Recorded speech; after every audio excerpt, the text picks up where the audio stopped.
नमस्कार दोस्तों, स्वागत है आपका आज की बड़ी खबरों के इस वीडियो में। दोस्तों, कोरोना वायरस से लेकर देश दुनिया की तमाम बड़ी खबरें इस वीडियो में आपको देखने को मिल जाएगी, इसलिए आप सभी लोगों से रिक्वेस्ट है इस वीडियो को ज्यादा से ज्यादा लाइक और शेयर करें। पहली बड़ी खबर जान लेते हैं दोस्तों। कोरोना वायरस को लेकर आ रही है ओमिक्रॉन के डर के बीच केंद्र का 6 राज्यों को अलर्ट। जी हां दोस्तों, कहा है आने वाले दिनों में बढ़ सकती है मुश्किल।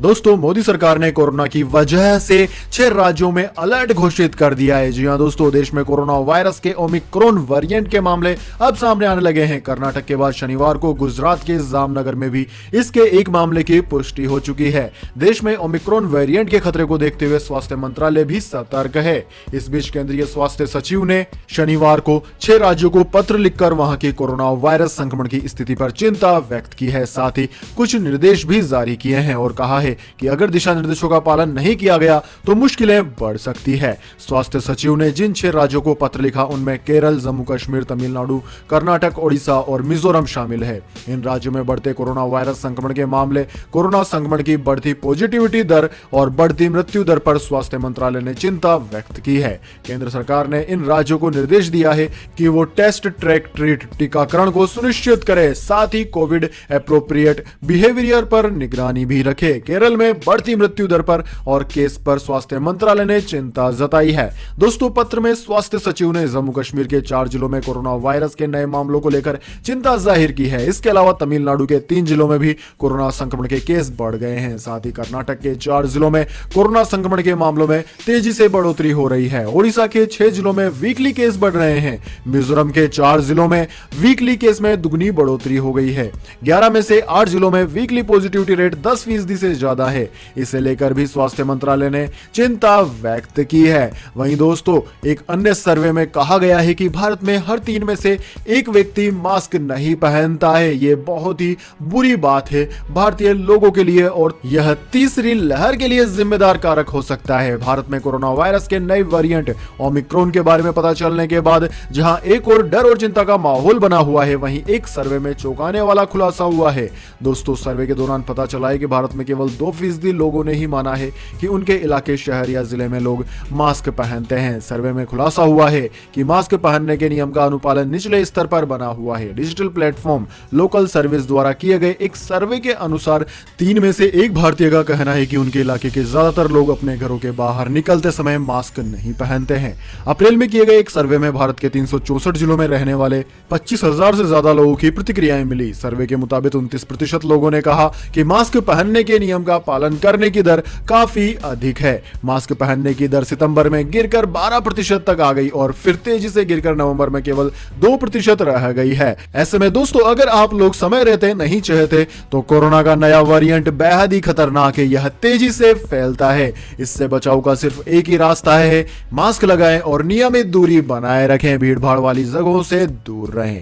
इसके बाद दोस्तों, बड़ी खबर यह भी आ रही है ओमिक्रॉन वेरिएंट को लेकर एक डेटा एनालिसिस किया गया है आईआईटी के द्वारा, जिसमें कहा गया है कि जनवरी में कोविड-19 की तीसरी लहर आएगी। फरवरी में 1.5 लाख डेली केस पर बनेगा पीक। जी हां दोस्तों, ओमिक्रॉन वेरिएंट के भारत में केस आने के बाद कोरोना वायरस की तीसरी लहर साल शुरुआत यानी कि जनवरी 2022 में आ सकती है। आईआईटी कानपुर के प्रोफेसर पवींद्र अग्रवाल की ओर से ओमिक्रॉन वेरिएंट पर किए गए डेटा एनालिसिस में यह तथ्य सामने आया है। देश में कोरोना की पहली और दूसरी लहर के दौरान प्रोफेसर अग्रवाल का कोरोना को लेकर किए गए डेटा एनालिसिस काफी सुर्खियों में रहा था। प्रोफेसर अग्रवाल के अनुसार नाइट कर्फ्यू, भीड़ लगाने पर प्रतिबंधों से ही केस की संख्या में कमी आ जाएगी। दुनिया भर में फैल रहे खतरनाक ओमिक्रॉन वेरिएंट और तीसरी लहर की आशंका पर मविंदर ने साउथ अफ्रीका से लेकर बाकी देशों के डेटा को स्टडी किया और भारत को लेकर अहम विश्लेषण निकाले।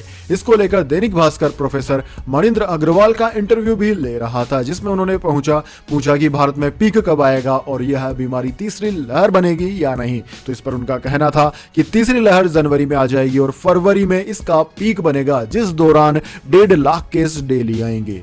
इसके बाद दोस्तों, अगली बड़ी खबर, India versus New Zealand Wankhede test. दूसरी पारी में टीम इंडिया ने 69 रन बना लिए बिना किसी नुकसान के। कुल बढ़त 322 रन की।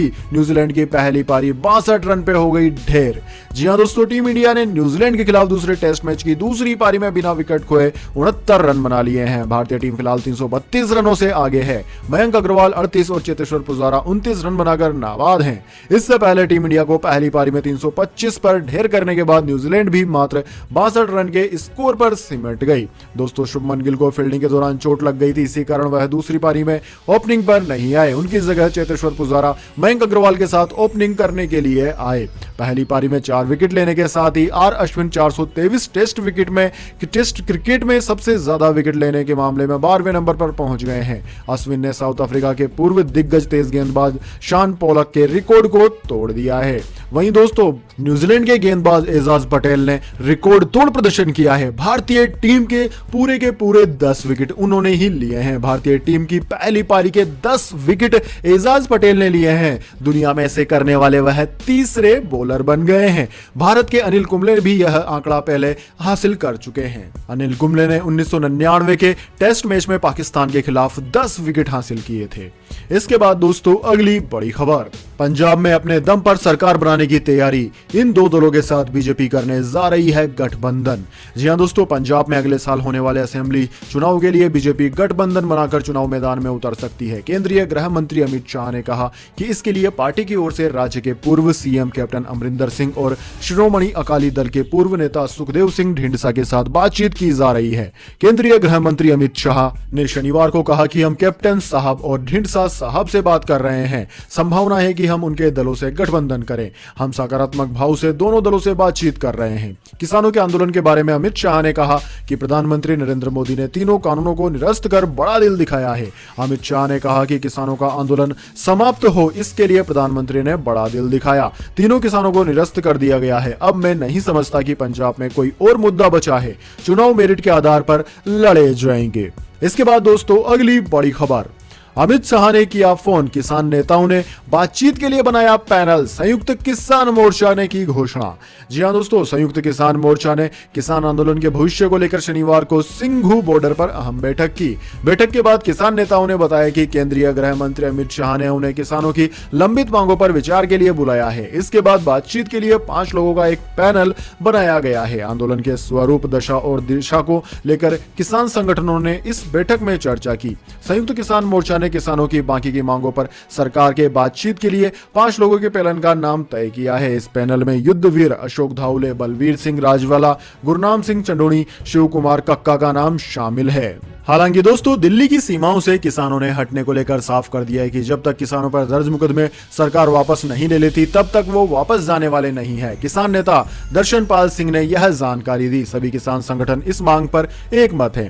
बैठक के बाद संवाददाताओं को संबोधित करते हुए किसान नेताओं ने कहा कि मोर्चा अगली बैठक 7 दिसंबर को होगी और तब तक आंदोलन जारी रहेगा। किसान न्यूनतम समर्थन मूल्य, पिछले 1 साल में आंदोलनकारी किसानों के खिलाफ दर्ज मुकदमे वापस लेने जैसी मांगों को लेकर फिलहाल आंदोलन जारी रखेंगे।